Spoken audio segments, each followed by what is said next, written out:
Hi friends, kitchen queen ಚಾನೆಲ್ಗೆ ಸ್ವಾಗತ. ಇವತ್ತು ನಾನು ನಿಮಗೆ ಪಾಲಕ್ ಪಕೋಡ ಹೇಗೆ ಮಾಡೋದಂತ ಹೇಳಿಕೊಡ್ತಾ ಇದ್ದೀನಿ. ಮೊದಲಿಗೆ ಒಂದು ಕಟ್ ಪಾಲಕ್ ಸೊಪ್ಪನ್ನು ಸಣ್ಣಗೆ ಕಟ್ ಮಾಡಿ ಇಟ್ಟುಕೊಂಡು ಹಾಕಬೇಕು.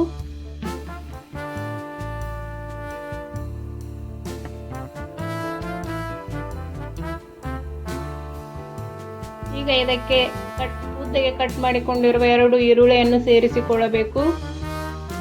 ವಿಡಿಯೋವನ್ನು ಪೂರ್ಣವಾಗಿ ನೋಡಿರಿ. ನಿಮಗೆ ಈ ಪಕೋಡ ಗರಿಗರಿಯಾಗಿ ಬರಲು ಟ್ರಿಕ್ಸ್ಗಳನ್ನು ಹೇಳಿಕೊಡುತ್ತೇನೆ. ಸ್ವಲ್ಪ ಕೊತ್ತಂಬರಿ ಸೊಪ್ಪನ್ನು ಹಾಕಿಕೊಳ್ಳೋಣ.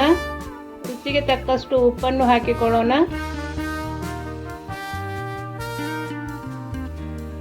ಈಗ ಇದಕ್ಕೆ ಸಣ್ಣಗೆ ಕಟ್ ಮಾಡಿ ಇಟ್ಟುಕೊಂಡಿರುವಂತ ಹಸಿಮೆಣಸಿನಕಾಯಿಯನ್ನು ಹಾಕಿಕೊಳ್ಳೋಣ.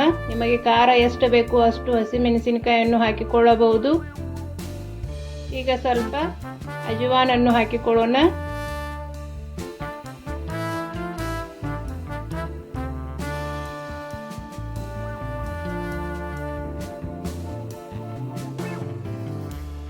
ಈಗ ಒಂದು ಚಿಟಿಕೆಯಷ್ಟು ಅಡಿಗೆ ಸೋಡಾವನ್ನು ಹಾಕಿಕೊಳ್ಳೋಣ. ಈಗ ಇದಕ್ಕೆ ಬಿಸಿಯಾಗಿರುವ ಆಯಿಲ್ ಅನ್ನು 3 ರಿಂದ 4 ಸ್ಪೂನ್ ಅಷ್ಟು ಹಾಕಿಕೊಳ್ಳೋಣ. ಇದು ಒಂದು ಟ್ರಿಕ್ಸ್. ಈಗ ಇದನ್ನು ಚೆನ್ನಾಗಿ ಮಿಕ್ಸ್ ಮಾಡಿ 2 ನಿಮಿಷ ಬಿಟ್ಟುಕೊಳ್ಳಬೇಕು.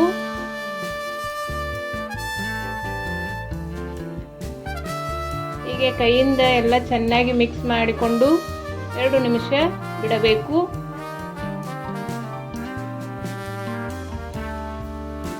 ಎರಡು ನಿಮಿಷ ಆದ ತಕ್ಷಣ ಕಡಲೆ ಹಿಟ್ಟನ್ನು ಸೇರಿಸಿಕೊಳ್ಳೋಣ.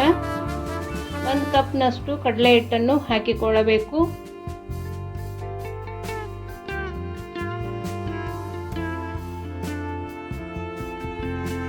ಈಗ ಇದು ಗರಿಗರಿಯಾಗಿ ಬರಲು, ಪಕೋಡ ಗರಿಗರಿಯಾಗಿ ಬರಲು ಸ್ವಲ್ಪ ಅಕ್ಕಿ ಹಿಟ್ಟನ್ನು ಸೇರಿಸಿಕೊಳ್ಳೋಣ. ಅರ್ಧಕ್ಕಿಂತಲೂ ಕಡಿಮೆಯಷ್ಟು ಅಕ್ಕಿ ಹಿಟ್ಟನ್ನು ಹಾಕಿಕೊಳ್ಳಬೇಕು. ಅಕ್ಕಿ ಹಿಟ್ಟು ಹಾಕಿಕೊಳ್ಳುವುದರಿಂದ ಪಕೋಡ ಗರಿಗರಿಯಾಗಿರುತ್ತವೆ ಮತ್ತು ಆಯಿಲ್ ಹಿಡಿದುಕೊಳ್ಳುವುದಿಲ್ಲ.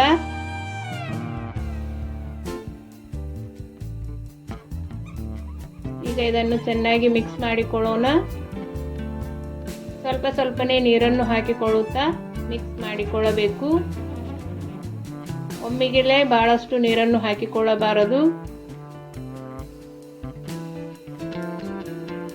ಪಾಲಕ್ ಸೊಪ್ಪಿನಲ್ಲಿ ನೀರಿನ ಅಂಶ ಇರುವುದರಿಂದ ಮತ್ತು 2 ನಿಮಿಷ ಬಿಟ್ಟಿರುವುದರಿಂದ ಸ್ವಲ್ಪ ನೀರು ಬಿಟ್ಟುಕೊಂಡಿರುತ್ತದೆ. ಅದಕ್ಕೆ ಸ್ವಲ್ಪನೇ ನೀರನ್ನು ಹಾಕಿಕೊಳ್ಳುತ್ತಾ ಮಿಕ್ಸ್ ಮಾಡಿಕೊಳ್ಳಬೇಕು. ಈ ರೀತಿ ಚೆನ್ನಾಗಿ ಮಿಕ್ಸ್ ಮಾಡಿಕೊಳ್ಳಬೇಕು.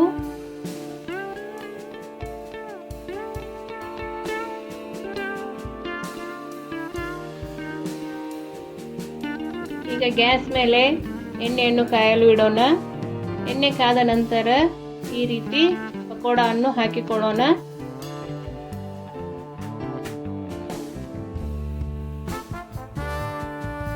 ಇದೇನು ರೌಂಡ್ ಶೇಪೇ ಬರಬೇಕು ಅಂತ ಏನಿಲ್ಲ, ಹಾಗೆ ಹಾಕಿಕೊಳ್ಳಬಹುದು.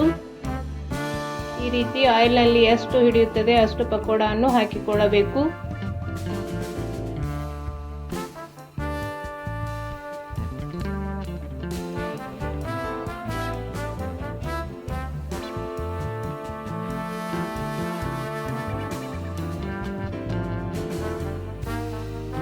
ಈಗ ಗ್ಯಾಸ್ ಹೈ ಫ್ಲೇಮ್ನಲ್ಲಿ ಇಡಬೇಕು.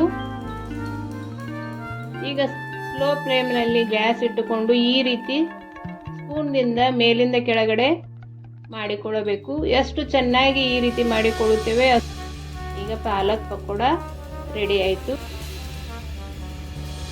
ನೀವು ನಿಮ್ಮ ಮನೆಯಲ್ಲಿ ಮಾಡಿಕೊಂಡು ಹೇಗೆ ಬಂತು ಅಂತ ಕಮೆಂಟ್ ಬಾಕ್ಸ್ನಲ್ಲಿ ಕಮೆಂಟ್ ಮಾಡಿರಿ. ನಿಮಗೆ ಇಷ್ಟವಾದಲ್ಲಿ ನಮ್ಮ ಚಾನೆಲ್ ಅನ್ನು ಸಬ್ಸ್ಕ್ರೈಬ್ ಮಾಡಿ, ಶೇರ್ ಮಾಡಿ, ಲೈಕ್ ಮಾಡಿ. Thank you.